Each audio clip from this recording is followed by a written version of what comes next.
NFCL ఆస్తుల విక్రయాలపై ED విచారణ జరిపించాలని సిపిఐ రాష్ట్ర కార్యవర్గ సభ్యులు తాటిపాక మధు డిమాండ్ చేశారు. కాకినాడ సాంబమూర్తి నగర్ లో గల పిఆర్ భవనంలో సిపిఐ ఆధ్వర్యంలో కరపత్ర ఆవిష్కరణ కార్యక్రమం జరిగింది. కార్యక్రమానికి సిపిఐ జిల్లా అధ్యక్షులు బోడకొండ అధ్యక్షత వహించగా సిపిఐ రాష్ట్ర కార్యవర్గ సభ్యులు తాటిపాక మధు ముఖ్య అతిథిగా పాల్గొని కరపత్రాన్ని ఆవిష్కరించారు.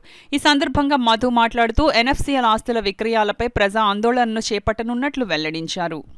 2010 వరకు లాభాల్లో నడిచిన ఎన్ఎఫ్సిఎల్ 2010 నుండి 18 వరకు కూడా రాహుల్ రాజు వాళ్ళ మనవడు రావడంతో మొత్తం ఎన్ఎఫ్సిఎల్ ఉన్న నిధులు తీసుకెళ్ళి వేరే ప్రమోటర్ ఇతర కంపెనీలు పెట్టడం వల్ల ఇది నష్టాల్లో వచ్చింది. నేడు నష్టాలు సాగు చూపి కాకినాడ నగర నడిబొడ్డున ఆనుకున్న ఎన్ఎఫ్సిఎల్ స్థలాలను రియల్ ఎస్టేట్ వ్యాపారం చేయడం కోసం వైసీపీ పెద్దలు ముఖ్యంగా సల్మాన్ శెట్టి ఎవరైతే అనిల్ ఉన్నారో వీళ్ళందరూ కూడా గ్రీన్ కో అనే సంస్థ ద్వారా గ్రీన్ అమ్మోనియా ద్వారా మేము వీళ్ళ ఎన్ఎఫ్సిఎల్ ఆస్తుల్ని కొన్నారు. ప్లాంట్ నిర్మాణం చేసి ప్లాంట్ నడిపిస్తే ఎవరికి అభ్యంతరం లేదు.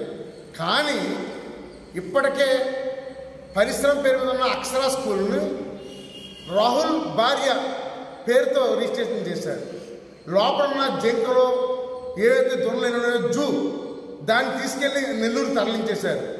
ఇప్పుడు అక్కడ మొత్తం సుమారుగా 500 ఎకరాలని గ్రీన్ బెల్ట్ తీసుకెళ్ళి ఈ గ్రీన్ కో అనే సంస్థకి ప్రైవేట్గా అమ్మేస్తున్నారు.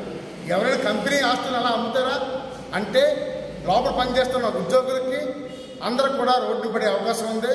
అందుకనే ఈ ఎన్ఎఫ్సిఎల్ ఆస్తులు జరుగుతున్న కుంభకోణం మీద ఈడీ విచారణ జరిపించాలి, ఈ పరిశ్రమను రక్షించాలి, ఈ ఎన్ఎఫ్సిఎల్ని అవసరమైతే ప్రభుత్వమే నిర్వహించాలని మేము సిపిఐగా